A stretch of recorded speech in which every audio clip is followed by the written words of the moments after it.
Ooh, that dude.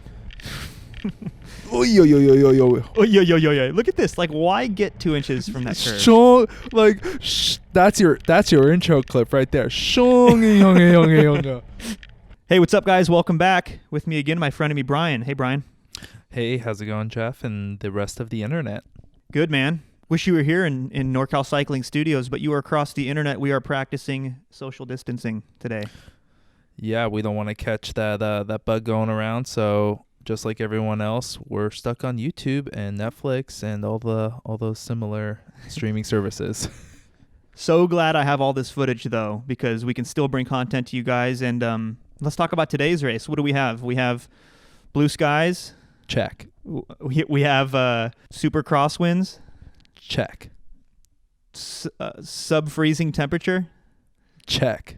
Ski gloves. Hell yeah, we got ski gloves. This must be an East Coast race. And that's right. It's the Frozen 4. This is sent in by our buddy Justin from R-Cube. Thanks again, Justin, for sending this in. Now, the Frozen 4 is a race series, so he sent us part 1 and part 2. So stay tuned for part 2. That's going to be coming. By the time you guys see this, it should be coming within a day or two. And he's racing the 50-plus field. This course is short. It's ripping fast. I don't think you have to touch your brakes. I don't even think you have to stop pedaling throughout this entire course. Wide roads, good pavement. I don't know, man. Not much else to say. What do you think? No, I think that pretty much covers it. It's a fast course, and let's see kind of what's in store here. Like you said, this is day 1, so any mistakes that happen in this race, he had an opportunity to make up for the following week. That's right. All right, let's jump right into it. Okay, so we are just about 10 minutes into the race. And in Justin's notes that he sent us, he had mentioned that he didn't get a good night's sleep. He had no teammates, and he had identified there were some fast guys that showed up today. And despite all that, he decides it's attacking time.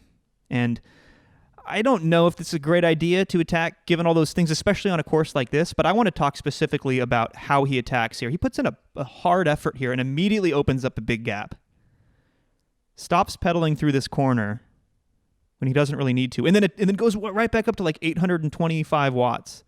And this just stood out to me, something we should talk about.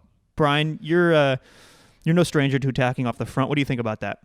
Yeah, so I think it's really recognizing that he could do the same amount of damage with way less effort here. He attacked way too strong, and honestly, he could have just used one of those sprints. He didn't have to use both of those sprints.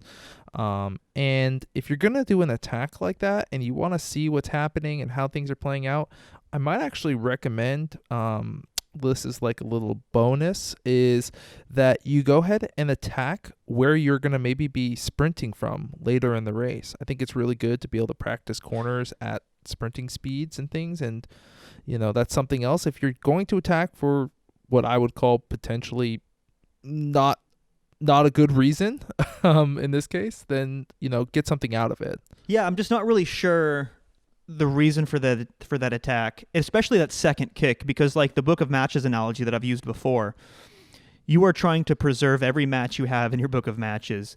And sure, that first kick was kind of necessary to get a gap. Maybe even that one was excessive, but the second kick that he did out of that corner was above and beyond what he needed to do to establish that gap. He would have been much better off just bringing it back down to a consistent power like he's doing now. But anyway, I just wanted to mention that. I thought that was interesting when I was going through that. But now probably let's cut forward and see what happens next. Okay, so we've jumped right to the end of this bike race. We're coming into 2 laps to go, 2 kilometers to go. And, Justin's done a really good job just sitting in, surfing wheels, taking good lines. You can see his heart rate. With less than 2 kilometers to go, his heart rate's at 150 beats per minute. And that's really low for Justin. That's really low for most people. So I want to applaud him for just racing really efficiently. We watched the race up to this point. He's been extremely efficient. He's been playing the wind really well.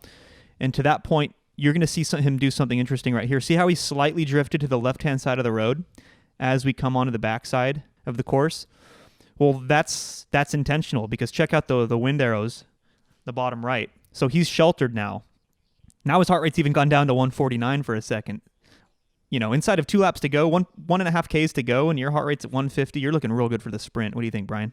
Yeah, I don't think I've ever even averaged 150 for an entire race, never less been there in the last 2K of a Yeah. of a race. So yeah, he's doing a good job. He's getting a little box in here, and one of the kind of tricky things with these kind of bending corners, not so much like they're not so much sharp corners, is there's always going to be somebody overtaking because they can pedal through the corners.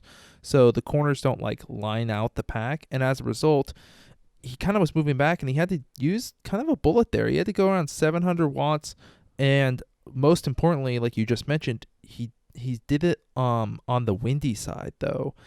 And still, like right here, he's doing 500, 400, 500 watts to move up. So all that work, that good work he did to maintain good position and be sheltered on the backside, he just gave up on the front side coming through one to go. And now we're 750 meters. At least his position's looking really good, but he just spent a bullet there with like, one lap to go. And you never want to do that. You want to be saving energy at this point.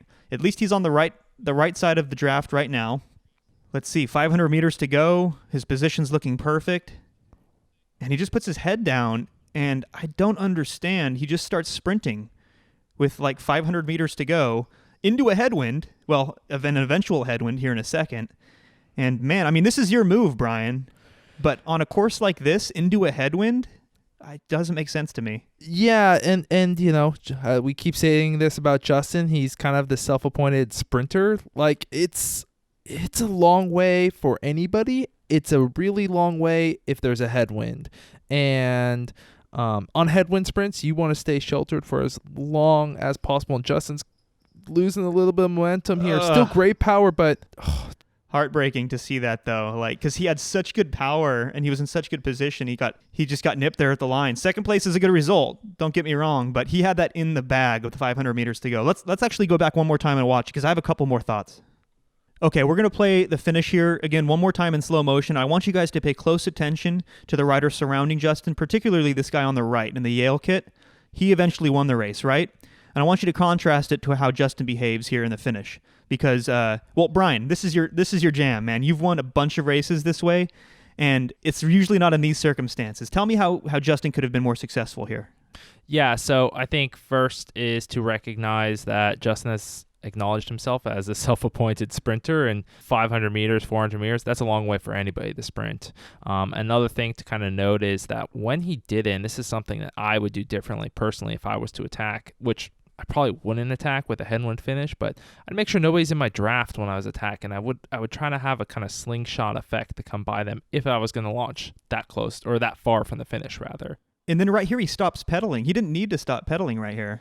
Yeah, he could have used the entire road. He has another, 4 feet. He's looking under his shoulders there. I mean, you can't look back. Like, everyone says that you can't look back, but like in these final meters, that was probably one pedal stroke. One pedal stroke at 800 watts, it's going to make a difference, right? It's huge. And now Justin has launched his sprint at 500 meters to go. He's been eating headwind this whole time. Meanwhile, check out the rear cam. The Yale guy ended up winning the race. He just came out of the draft at 75 meters to go. That makes the hugest difference, especially in a headwind finish like this. So he had more than enough juice to come around Justin for the sprint finish, even though I think Justin has a phenomenal sprint. It's all about position, right, Brian? It's all about position. It's all about timing, and going the distance. You got to be able to carry that effort all the way through to the finish line without fading. And when you have a headwind finish, you fade faster. So you got to time that appropriately. Yep, and you got to think about the earlier efforts that he made too. That kind of double sprint that he did when he was trying to break away. He made a couple mistakes in this race. The first one being a really overzealous attack. The second one being the timing of his sprint. And to be honest, Justin's strong enough. He could probably still win this race by just making one mistake. Making two, that's what ended up costing him the win. Well, anyway, hope you guys enjoyed this one. And remember, we have part 2 coming, let's say tomorrow. By the time you see this tomorrow, be sure to check that one out too. And happy trainer riding during the quarantine. Catch you guys in the next one.